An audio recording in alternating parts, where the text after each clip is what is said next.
Dimos al inicio, y si algo tenemos en este humilde espacio es palabra, la idea siempre fue tener a los candidatos en diferentes momentos de esta campaña tan atípica electoral, ¿no? Para que ustedes vean a la persona, para que escuchen las propuestas, para que puedan responder a ciertos ataques, que es algo además muy habitual en momento electoral. Y esa es la razón por la cual hoy está nuevamente con nosotros el candidato del Partido Morado, Julio Guzmán. Mañana estará Verónica Mendoza, luego me parece que viene César Acuña, etcétera, etcétera. Se nos acaba el tiempo el viernes porque el domingo ya es el día final y sabremos que tendremos como foto final. De todas maneras, una segunda vuelta, eso es sabido, pero ¿cuáles de los 18 participantes pasarán justamente a esta segunda fase? Julio Guzmán está con nosotros. Gracias por venir, señor Guzmán. Muchísimas gracias. Buenas noches, Julián. A ver, no podemos hablar de encuestas porque la norma nos prohíbe, no podemos mencionar porcentajes y demás, pero sí hablar en términos, digamos, muy generales de la situación en la que usted se encuentra, porque lo escuchamos constantemente diciendo que está convencido que pasa una segunda vuelta, pero los sondeos que permiten medir la temperatura del electorado manifiestan que de repente ni siquiera pasa la valla electoral del 5%. Bueno, no se pueden hablar de los números en especial, pero sí podría decir que los que están ganando son los que no han decidido su voto, y es la buena parte de la población. Y van a tomar una decisión a último momento porque, como comprenderá, la gente está pensando ahorita en su familia y en cómo conseguir trabajo y cómo proteger de la salud. Entonces yo estoy convencido que en los próximos días los votantes van a comenzar a comparar las propuestas. Lo que nos corresponde a partidos como el Partido Morado es más bien decirle a la gente cómo vamos a resolver sus problemas y qué cosas tenemos que defender. Por ejemplo, hoy se conmemora el golpe de Estado de 1992. Bueno, tenemos que recordarles a los peruanos que eso está en juego este fin de semana, porque tenemos claramente 3 candidatos a la presidencia que representan esa misma dictadura: el fujimorismo, el señor de Soto y el señor López Aliaga. Si vamos a elegir y salen ellos con una bancada, en realidad va a ser una sola bancada, que nos va a regresar a los tiempos de los 90. El próximo Congreso va a designar a los miembros del Tribunal Constitucional, al nuevo defensor del pueblo, al nuevo Contralor de la República. ¿Usted se imagina un Congreso dominado por la ultraderecha dictatorial que determine esos puestos en el gobierno? Vamos a regresar a los 90.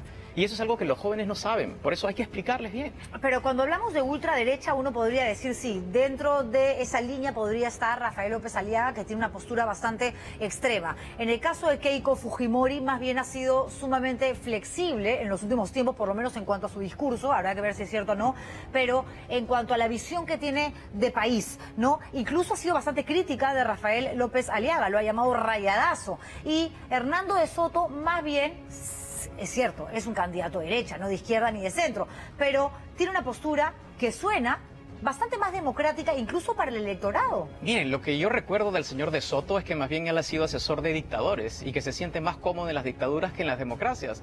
El señor de Soto, que dice ser un gran economista, está diciendo mentiras que son tan obvias de contradecir, como por ejemplo que ha sido candidato al premio Nobel, y hace días la organización ha dicho que no es cierto.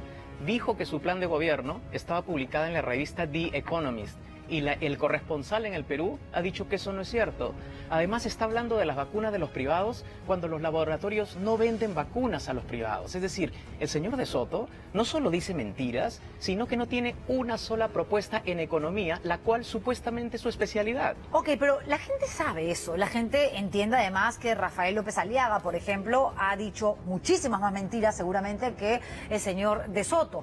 Pero es como que no importa, le quiero dar la oportunidad porque a mí me representa, porque por algo además han salido tan bien parados en las encuestas últimas, ¿no?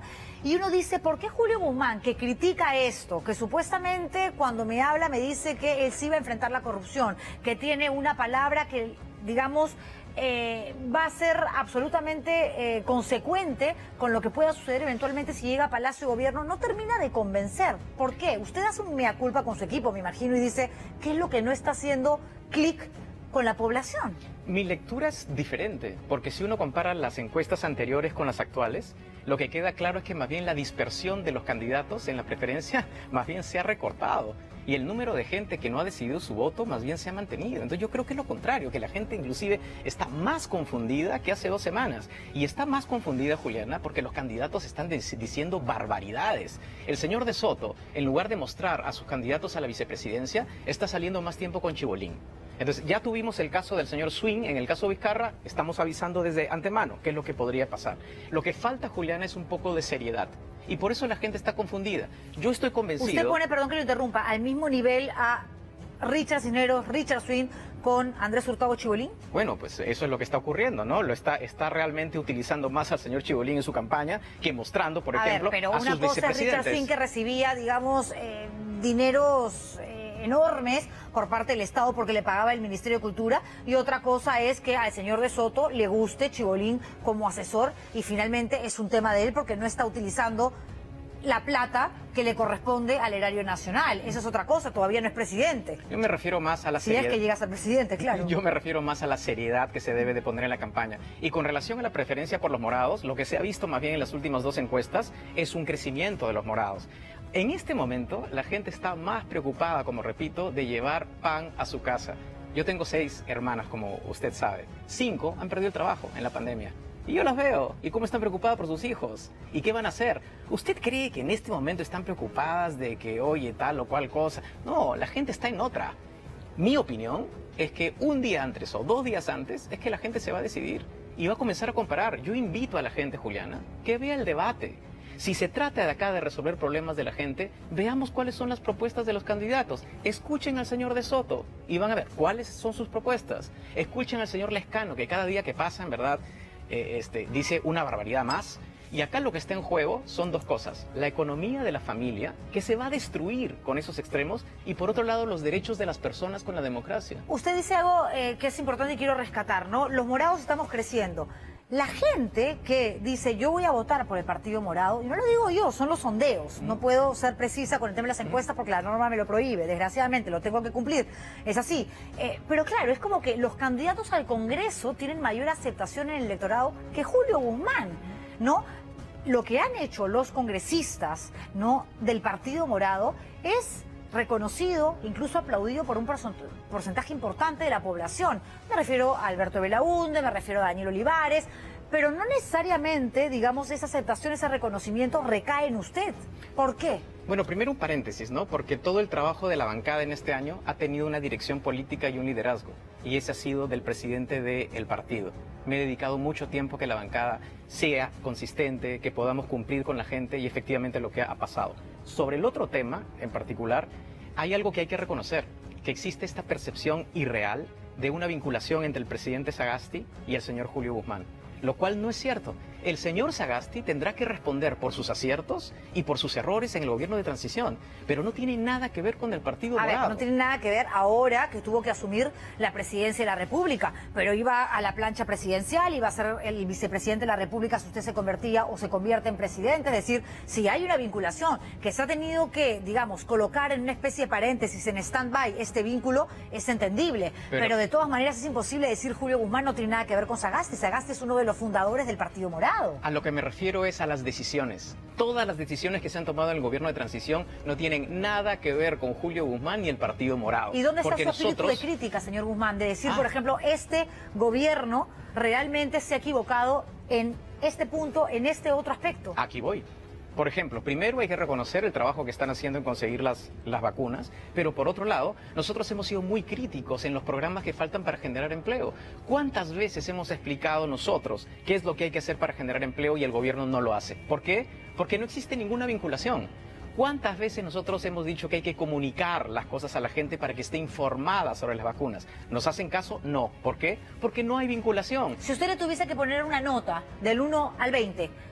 ¿al gobierno de Sagasti lo jala o lo aprueba? No suelo hacer eso, no me parece justo ni exacto. Pero es bastante crítico con los otros. ¿Por qué no ser objetivo también y decir ya que no hay ningún tipo de vinculación? No, puedo decirlo, puedo decir. El señor Sagasti, el presidente, es una persona honesta y transparente y trabajadora. Pero sí, hay espacios vacíos, como por ejemplo el empleo, el manejo de la economía. Y eso es una crítica que nosotros hacemos consistentemente, y eso no quita el aprecio que uno pueda tener por el presidente. Pero repito, el presidente es la única persona que tiene que asumir sus aciertos y sus errores. El Partido Morado es otra cosa. Nosotros tenemos propuestas que no han sido acogidas por el gobierno justamente porque no tenemos ninguna relación. Ok, si Sagasti, por ejemplo, si Sagasti pudiese formar parte, ¿no?, de esta plancha presidencial y usted llegase, vamos a hablar en condicional, a Palacio, después de lo que está haciendo él ahora que es jefe de Estado, que tiene este cargo tan importante, ser el presidente, ¿lo llamaría? ¿Cree que sería una persona capaz de hacer algo por el país en función a lo que está haciendo ahora que tiene la oportunidad de gobernar o no? Yo creo que el próximo presidente tiene que llamar a todos aquellos que contribuyan, independientemente si son militantes del partido o no. Y tener un expresidente limpio, honesto, que tiene experiencia, puede ser obviamente una persona más de tantas a las que se puede escuchar. Pero lo que hemos visto hasta el cansancio, sobre todo en política, que desgraciadamente ser honesto y ser limpio no es suficiente cuando lo que se necesita, sobre todo en un país que está inmerso en una situación tan compleja como esta, de atravesar, de luchar contra una pandemia, es que se requiere capacidad de gestión. ¿A usted le parece correcto, señor Guzmán, que el señor Sagasti, honesto, buena gente, lo que usted quiera, prometa un número de vacunas que no tiene la capacidad de asegurar, porque nos había dicho que los 38 millones de Sinopharm, por ejemplo, ya estaban cerradas, y eso no era verdad, muy honesto para algunas cosas, pero él no dijo que esos convenios no estaban firmados, solamente 1 millón que entraron además, que entraron sin registro sanitario de Digemit, porque se hizo evidentemente una excepción por la necesidad, la urgencia. El resto ni siquiera se han comprado todavía porque no convence el informe final que ya llegó a Palacio de Gobierno, y no el 15 de marzo, como dijeron, sino varios días después. Nuevamente, me parece que esa pregunta se le tiene que hacer al presidente Sagasti. Ah, no, yo se la he hecho. Lo único que yo puedo decir al respecto es que si no tuviéramos al presidente Sagasti hoy día como presidente, tendríamos al señor Merino y la situación sería 1000 veces peor. Entonces, a veces nos olvidamos de hacer esos contrastes, nos olvidamos de la crisis que ocasionaron los golpistas y que la única solución era llevar a una persona honesta de la única bancada que se opuso. Por lo tanto, lo que hay que comparar no es la situación ideal con el señor Sagasti. Hay que comparar el gobierno del señor Sagasti con lo que hubiese sido el gobierno del señor Merino. Y con relación a eso, el presidente tendrá que explicar. ¿Sabe por qué nosotros juramos independencia? Porque queríamos elecciones limpias y transparentes. ¿Usted no habla con el presidente de la República? ¿No se ha vuelto a comunicar con él? No me he vuelto a comunicar con él y fue además un compromiso que los dos asumimos. Él armó el gabinete y ahí tiene los resultados, buenos o malos. En mi caso, yo armé la bancada, conducí la bancada y ahí están los resultados. Entonces, la pregunta es, hablando justamente de resultados, ¿cuál considera usted, que es la razón por la cual la candidatura de Julio Guzmán todavía no despega? La vinculación que muchos, consciente o inconscientemente, hacen entre el líder del partido, que es usted, y el actual presidente de la República, o el incidente del incendio de Miraflores. No, yo creo que hay que reconocer los errores que uno ha cometido y hay que sobrepasarlos y construir sobre la base de eso, pero creo que hay muchas variables que están en juego. Y una de las variables que está en juego es la sensibilidad de la gente. Ahorita hay demasiada rabia, Juliana. Entonces, cuando viene un candidato a la presidencia y dice, señores, tenemos esperanza, vamos a poder solucionar esto, la gente quiere conectar con lo que está sintiendo el día de hoy, que es la rabia. Es más fácil para el señor López Aliaga canalizar esa rabia y escupir rabia, y es más difícil ser un líder de verdad, que es agarrar esa rabia y transformarla en algo bueno, que son, tenemos esperanza, hay soluciones, pero para hacerlo necesitamos un buen plan, un gran equipo, gente honesta y conocer el Estado. Ese es el mensaje que yo estoy convencido que más y más gente va a tener en los próximos días, de que la rabia, la frustración, el enojo que tiene la gente, tenemos que transformarlo en algo diferente, en algo bueno. Comprensible. Estamos todos, quienes no formamos parte de la política, estamos del otro lado, periodistas incluidos, estamos molestos con la clase política, estamos hartos de que nos mientan. Estamos hablando de gente que no tiene catadura moral, estamos hablando de gente que nos engaña, de gente que nos promete y no cumple. Estamos en todo nuestro derecho a decir, no nos gusta a nadie. Sí, pero los resultados están ahí. Ni siquiera el que está, no puedo hablar puntualmente de porcentajes, pero ni siquiera los que están liderando los sondeos desde los últimos 2-3 meses alcanza el 15-20%. Esto es un escándalo. Pero lo que está mal no es lo que la gente siente, porque está en todo su razón y todo su derecho. Por supuesto. Lo que está mal es que los líderes políticos utilicen esa rabia para promover más rabia. Pero todo el mundo en política, a ver, todo el mundo en política, señor Guzmán, y entre gitanos no nos vamos a leer las manos, utiliza justamente aquellos elementos de los que puede alimentar cierta candidatura, en este caso, para capitalizarlo. ¿Por qué no pensar que Julio Guzmán, usted, está justamente viendo los errores, las caídas, las promesas incumplidas, los defectos de sus contrincantes, para basarse en eso como caballito de batalla en esta candidatura y no necesariamente en exponer sus ideas? A ver, si es que hubiese sido así el caso, ¿por qué en el debate el 90% del tiempo me dediqué a solo explicar las propuestas? No me dediqué a decir fulanito y sutanito, me dediqué a decirle a los peruanos cómo vamos a vacunarlos, cómo vamos a generar empleo. Ah, bueno, pero por supuesto, porque no soy manco. Si me mandan un golpe, yo no soy manco, respondo. Entonces, pero la concentración ha sido en las propuestas. Y eso es lo que la gente tiene que saber. Cómo crear empleo cuando tienes poco dinero. Ahí está, otro punto importante en el que quiero entrar. Usted habla constantemente del tema del empleo, que es importantísimo, porque además el tema de salud se conjuga desgraciadamente con la falta de empleo, con el golpe a la economía de todos los peruanos con esta pandemia y demás. Pero claro, yo le decía hace un rato, ¿no? ¿Cuál considera usted que ha sido el tema que más lo ha golpeado o que ha mellado en esta candidatura que no tiene el éxito que usted esperaba? El tema del incidente en Miraflores, del que hablamos la otra vez largo y tendido, el tema de la relación o no con Sagasti, pero también está el tema de una frase que usted dijo hace algún tiempo y que ha calado en el electorado. Yo soy un mantenido. Leía una entrevista que usted dio hace algunos días a Perú 21, si no me equivoco, y decía, creo que fue un error manifestar eso. ¿Lo suscribe? Mire, en primer lugar, yo he trabajado desde los 15 años, porque me quedé huérfano a los 14. Y desde ese momento hasta el día de hoy no he dejado de trabajar nunca, salvo en 2 oportunidades. 3 meses en las elecciones del 2016 y 3 meses en estas elecciones. ¿Cuál fue el error?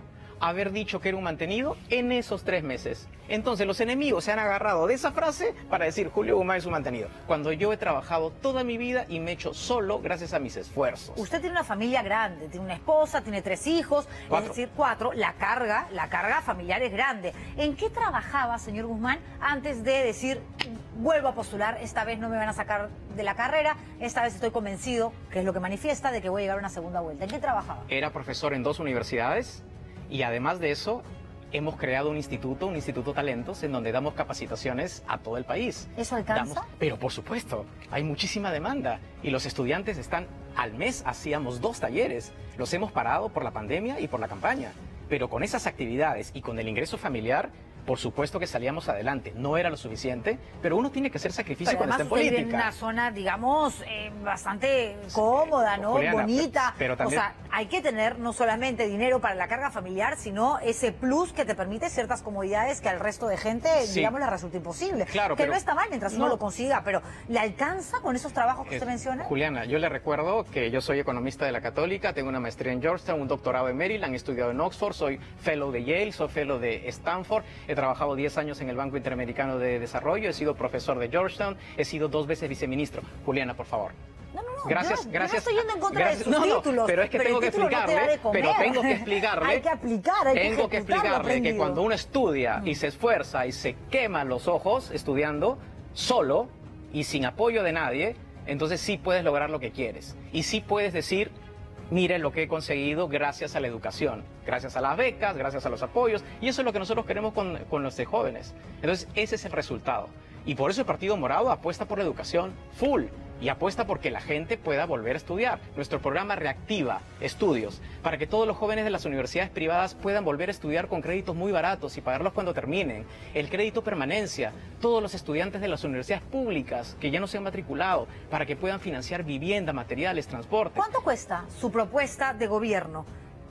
O sea, resumiendo, digamos, los gastos que implicaría, ¿no?, la apuesta económica de un eventual gobierno del Partido Morado, ¿cuánto suma?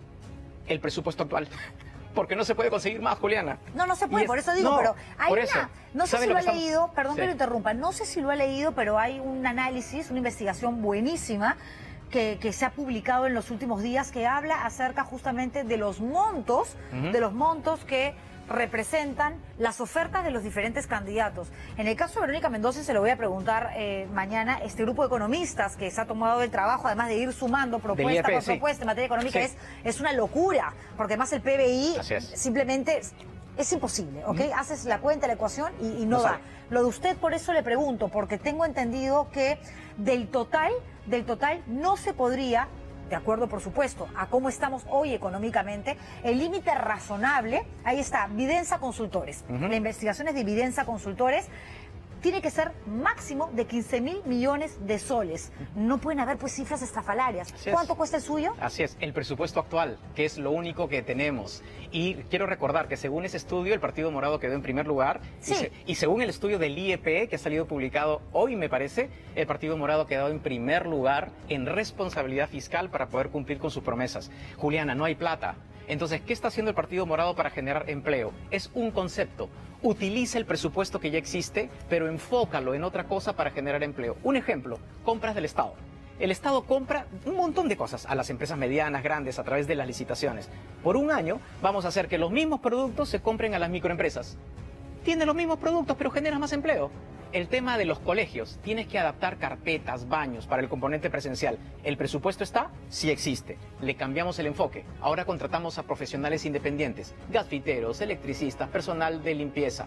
Tema de las vacunas. ¿Está presupuestado? Sí, pero ahora vamos a contratar a 10.000 peruanos para que desde su casa, con un teléfono celular, hagan seguimiento y monitoreo de la pandemia. Entonces, ese es el tipo de cosas creativas que hay que hacer con la misma plata y no mentirle a la gente y no decirle que vas a repartir bonos o que vas a conseguir 4 millones o que vas a comprar un satélite. Señor Guzmán, usted propone vacunar a todos los adultos, ¿no?, hasta el 31 de diciembre. Para eso estamos hablando de una población, considerando los extranjeros y demás, de 24.5 millones de peruanos. Sí, más o menos. Ok, pero para eso tienen que estar las vacunas, porque usted lo ha dicho además al iniciar la entrevista, y todos lo sabemos, tiene que ser de gobierno a gobierno.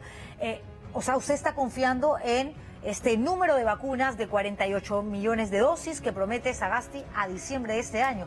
¿Cree que eso sea posible cuando ni siquiera hay 600.000 vacunados al 5 de abril? Bueno, en primer lugar, no necesitamos las 48. Necesitamos la mitad de eso para poder lograr el objetivo. Por lo tanto, acá No. 48 millones de dosis para 24 millones de personas. Sí, por eso. ¿Van a estar? Por eso. Lo primero que tenemos que hacer es darle más recursos y fortalecer el trabajo de la Cancillería para el cronograma que nos han dicho se cumpla efectivamente. Sin esa condición no se puede vacunar a la gente. Sin duda hay que hacer un trabajo ahí. Pero lo otro que hay que hacer son cambios muy importantes, como por ejemplo utilizar 1.600 centros de salud a nivel nacional para que la gente se vacune más rápido y más cerca de su casa. ¿Quiénes van a vacunar? Porque las enfermeras y los enfermeros no se dan abasto. Vamos a contratar a los estudiantes de carreras afines, como medicina, enfermería, para que ayuden en la vacunación. Así conseguimos trabajo y vacunamos a la gente. ¿Eso está presupuestado? Sí está presupuestado. Tenemos que crear una comisión de científicos, porque se vienen las variantes y las nuevas vacunas no van a poder enfrentar a las nuevas variantes. El presidente tiene que estar asesorado. Esa comisión no existe. Vamos a crear además el SAR de las vacunas, porque el día de hoy no hay una autoridad vinculante. Es decir, Juliana, el día de hoy... Y se están tirando las vacunas. Se está vacunando el hermano del enfermero, el psicólogo que nunca ha pisado un hospital porque además hace trabajo remoto. Porque no tenemos orden. Entonces, el SAR de las vacunas va a tener una autoridad formal con rango de ministro, para que todos los miércoles a las 8 les diga a todos los ministros en gabinete: señores, esto es lo que se está haciendo, estas son las decisiones y punto. El día de hoy no, el día de hoy hay un secretario técnico que coordina y por lo tanto cualquier entidad puede hacer lo que le da la gana y nadie realmente puede responder formalmente a sus responsabilidades. Y en cuanto a sus ideas, sus promesas para luchar contra la corrupción, usted habla acerca de la importancia de que la unidad de inteligencia financiera pueda acceder el secreto bancario. ¿Hasta qué punto eso es viable? Porque hay una sentencia del Tribunal Constitucional de 2014 que dice eso no es posible, porque hay un derecho que es el derecho fundamental a la intimidad, que prohíbe justamente que cualquier entidad pueda acceder justamente a información que es parte justamente de esa data secreta que no tiene por qué saber el resto, salvo, como sucede, ¿no?, que el Poder Judicial a través de un juez con una sentencia diga se tiene que abrir. Si a todos los políticos, si a toda la gente se le va a levantar el secreto de las comunicaciones, estaríamos violando además una orden constitucional y eso sería gravísimo. Sí, nosotros tenemos entendido eso. El Partido Morado fue quien presentó la iniciativa legislativa en este Congreso sobre la UIF y le están dando vueltas, como usted sabe, Juliana, por razones X. Estamos poniendo algunas cosas adicionales que la UIF tendría que cumplir para compensar eso. Pero lo que quiero decir... no va a ser fácil. No va a ser fácil, pero... No te puedes ir contra el Tribunal Constitucional, contra la propia Constitución. Pero hay que hacer el mayor esfuerzo para ver si es que esto pasa. Lo importante contra la corrupción, Juliana, más que eso, es no votar por partidos corruptos. Yo no puedo comprender cómo nos quejamos de la corrupción cuando ya están elegidos, cuando los que están en las encuestas, varios de ellos son ¿Quién es el partidos... más corrupto para usted de los candidatos? Bueno, la verdad es que hay para escoger. O sea, ¿Cuál, todos por los ejemplo? expresidentes... Bueno, el fujimorismo ha cometido todos los delitos de todos los sistemas legales del planeta. Bueno, para acá yo voy a comenzar. fungir de abogado del diablo. Podría decir, sí, fue el padre, no la hija. Por favor, tenemos procesos de investigación del equipo especial Abajato y que espero que terminen rápidamente para que sepamos quiénes. Pero todos los expresidentes han estado involucrados, Juliana.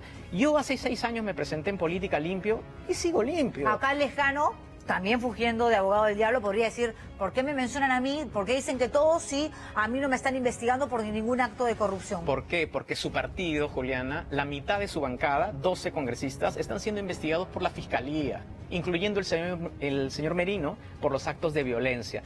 El vicepresidente del señor Lescano ha sido vinculado al Club de la Construcción. Que el señor Lescano pues no tenga la frescura de venir a decirnos que Acción Popular no está también vinculada con la corrupción. Hace un año yo les prometí públicamente que íbamos a tener una bancada limpia, la bancada morada. Ha pasado un año y es exactamente lo que ha ocurrido. Gente honesta, gente limpia, gente responsable. Cuando prometo, cumplo. Ahora estoy diciendo, en 5 años vamos a tener un presidente limpio. ¿Dónde se que no esté coloca vinculado. usted? Porque está efectivamente esa derecha radical a la que usted ha llamado las 3 ramas del fujimorismo, ¿no? Que comprendería la candidatura de Hernando de Soto, lo ha mencionado, de Rafael López Aliaga y de Keiko Fujimori. Luego está la izquierda, ¿no? Con Verónica Mendoza, más radical, más extremo, el señor Pedro Castillo, que además ha tenido una campaña, digamos, austera, medio perfil bajo en Lima, pero en provincias ha tenido un arrastre importante. En el sur la gente lo quiere, y es la verdad. ¿No cree que estar en el centro, no ser ni chicha ni limonada, le está generando justamente estos problemas para levantar, para prender la candidatura, la campaña? No, yo creo que una forma de hablar del centro es decir que defendemos derechos, pero también defendemos a la economía. Algo que ni la izquierda ni la derecha hace. La izquierda defiende derechos, pero de economía no sabe ni hostia. Y en la derecha puede conocer algo de economía porque han estado en el gobierno, pero de derechos no creen en nada, ni comenzando por la libre expresión ni la democracia. Y Lescano no es un poquito de los dos, porque Lescano, claro, es de Acción Popular. Varios de sus compañeros que ahora están en el Congreso de la República y que han estado antes, tienen una postura mucho más de derecha, pero el discurso de él, por lo menos en esta campaña, y para ser justa hay que decirlo también, cuando ha sido congresista durante muchísimos años, muchísimas legislaturas, siempre ha sido más tirada hacia la izquierda. Bueno, en realidad lo que me preocupa más del señor Lescano, más que sea de izquierda o de derecha, son las propuestas que tiene que son completamente inviables. Mientras el Partido Morado está diciendo de que vamos a generar empleo con el presupuesto que ya existe, por ejemplo, los promotores educativos, los niños no están conectados con el programa virtual, vamos a contratar jóvenes para que vayan a los lugares más aislados y los ayuden a eso. ¿Hay presupuesto para eso? Sí, simplemente le estamos cambiando el enfoque. Pero ¿qué dice el señor Lescano? Cuando le preguntan sobre cómo va a financiar la educación, mírelo usted en el debate y dice, saldrá del presupuesto pues. Esa es su respuesta. Cuando le preguntan de la educación sexual de los niños, dice que va a comprar un satélite de comunicaciones. Dios mío, creo que no entendió la pregunta. Entonces, lo que a mí me preocupa es la falta de seriedad. Cuando la gente lo que necesita son soluciones reales y concretas de cómo le vas a resolver el problema. ¿Considera que es una solución concreta, real, esto que advirtió, y aquí tengo el comunicado del Ministerio de Educación, de que a partir del 19 el retorno a clases va a ser seguro, flexible, gradual, pero claro, depende de la familia, de quién quiere mandar a su hijo? No, esto se debió haber planificado antes, Juliana. Mucho antes, porque ya sabíamos que habían protocolos de aislamiento. Y lo primero que uno tiene que comprender es que tienes que adaptar las carpetas de los niños y los baños y otros espacios colectivos dentro de los colegios. Esto se debió hacer antes y le das chamba a la gente. Si la gente necesita trabajar y tú necesitas adaptar miles de colegios, sentido común. ¿Y dónde queda además la necesidad de los profesores de trabajar y que de pronto ellos sí se vean obligados, porque no les van a decir, depende de la familia del maestro si regresa o no? Para mantener su trabajo van a tener que ir presencialmente y van a estar expuestos al contagio, Por con niños supuesto. que además tienen una carga viral que no hacen la enfermedad, pero que pueden contagiar a cualquiera. Pero también, Juliana, el acceso al Internet. Los niños no que viven en lugares muy aislados, sino los que sí tienen conectividad, pero no tienen los equipos ni tienen los datos de Internet.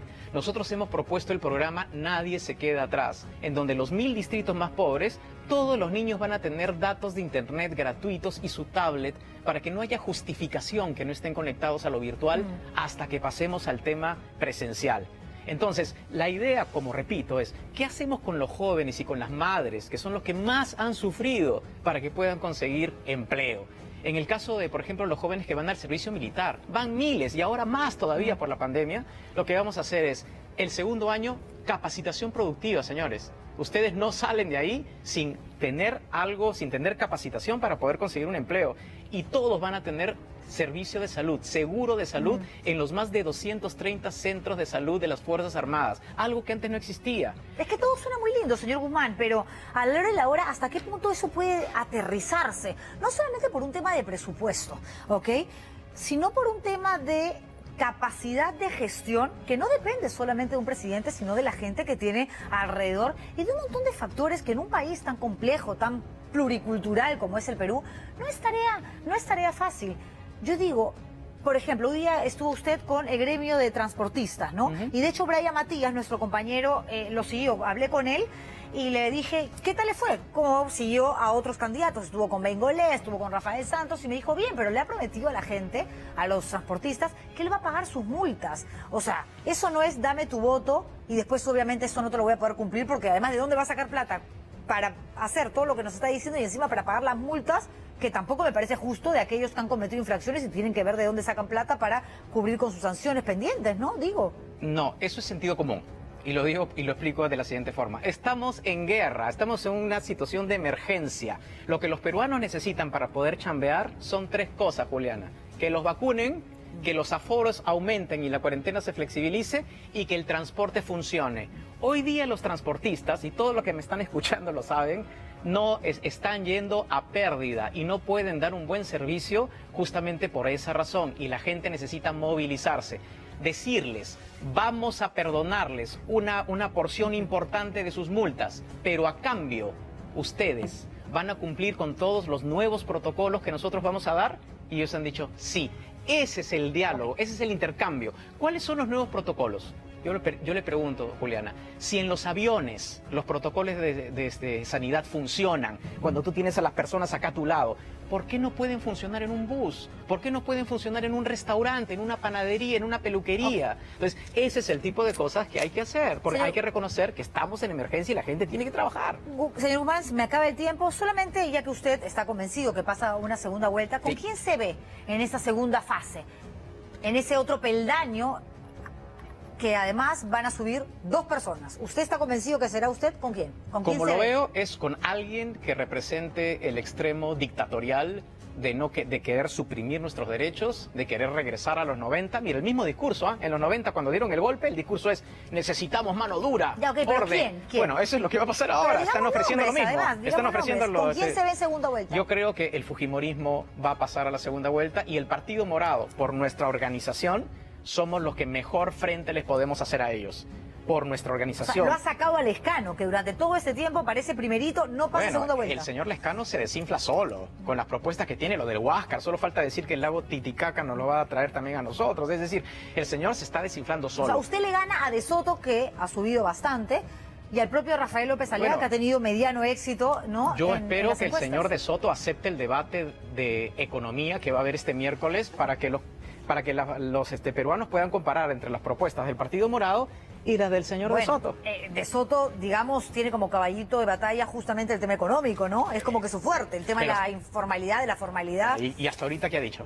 ¿Y qué propuesta ha dado? Concreta. Ninguna. Yo no le puedo responder eso porque además sería, digamos, interferir en el voto de la gente.